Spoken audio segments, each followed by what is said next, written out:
Mesdames, surtout celles d'entre vous qui ont plus de 60 ans, vous êtes-vous déjà senti hanté par un homme qui ne faisait plus partie de votre vie?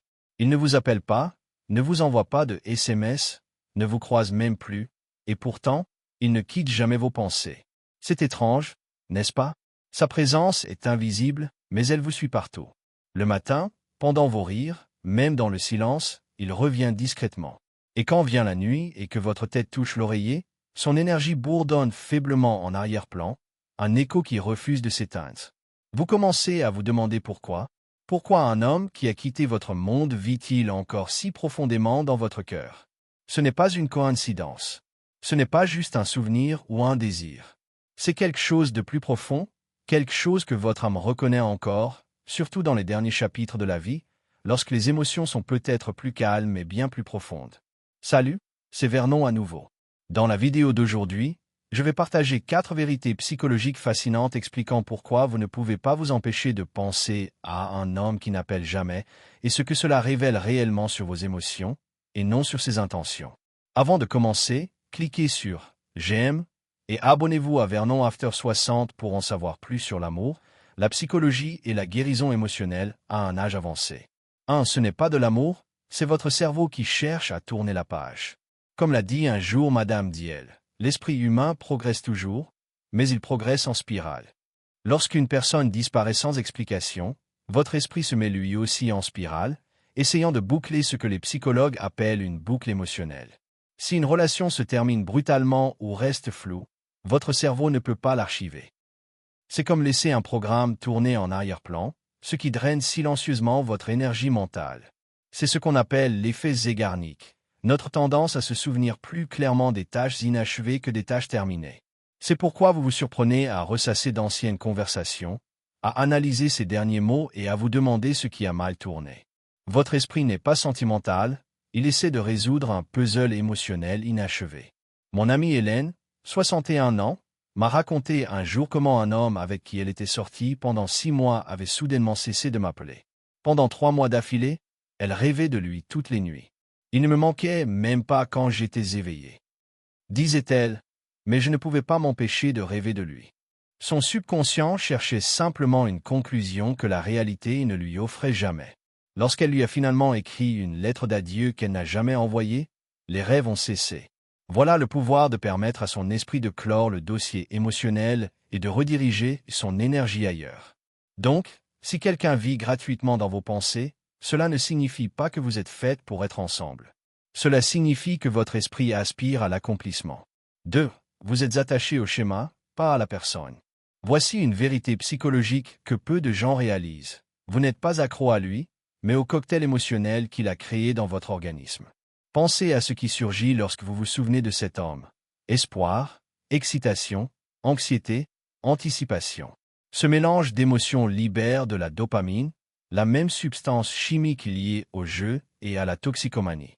C'est ce qu'on appelle le renforcement intermittent, l'affection est donnée de manière imprévisible.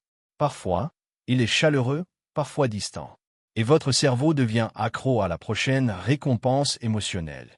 Ce n'est pas lui qui vous manque, mais la sensation qu'il vous a procurée.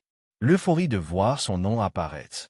L'excitation d'être choisi, même de manière irrégulière. J'ai moi-même vécu cela à la fin de la cinquantaine.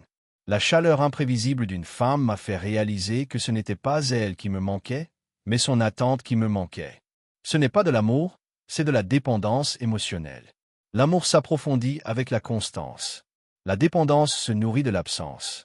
Lorsque vous cessez d'alimenter ce cycle, pas d'appel, pas de consultation des réseaux sociaux, pas de relecture mentale, les voies dopaminergiques s'affaiblissent. Le désir s'estompe. La liberté commence lorsque vous voyez la vérité. L'intensité dont vous avez besoin n'est pas de l'amour, mais de l'alchimie. Et comme pour toute addiction, la guérison ne commence pas par une augmentation de cette intensité, mais par le développement d'une stabilité émotionnelle intérieure. 3. Votre esprit vous protège des souffrances futures. Lorsque vous ne pouvez pas vous empêcher de penser à quelqu'un qui vous a blessé ou perturbé, votre cerveau n'est pas cruel. Il essaie de vous protéger. Les psychologues appellent cela la rumination. Cela semble obsessionnel, mais c'est votre esprit qui repasse les événements pour identifier ce qui s'est mal passé et éviter que cela ne se reproduise. Voyez cela comme votre système de sécurité interne. Lorsque quelqu'un disparaît ou vous traite de manière incohérente, l'alarme se déclenche. Vous commencez à analyser chaque mot, chaque signal d'alarme, en vous demandant « Comment ai-je pu ne pas voir ça ?» Votre cerveau rédige un rapport sur vos zones d'ombre émotionnelles. Le problème survient lorsque la boucle est interminable. Au lieu d'apprendre la leçon, on s'enferme dans une répétition incessante, ce qui alimente l'anxiété au lieu de favoriser l'épanouissement. Particulièrement chez les femmes de plus de 60 ans, les pertes ou trahisons passées peuvent rendre l'esprit hypervigilant, scrutant constamment le danger, même dans les souvenirs anciens. Rumi a dit « La blessure est l'endroit où la lumière vous pénètre ». Mais parfois, on fixe la blessure si longtemps qu'on passe à côté de la lumière. Se libérer, consciemment extrayer la sagesse de votre expérience.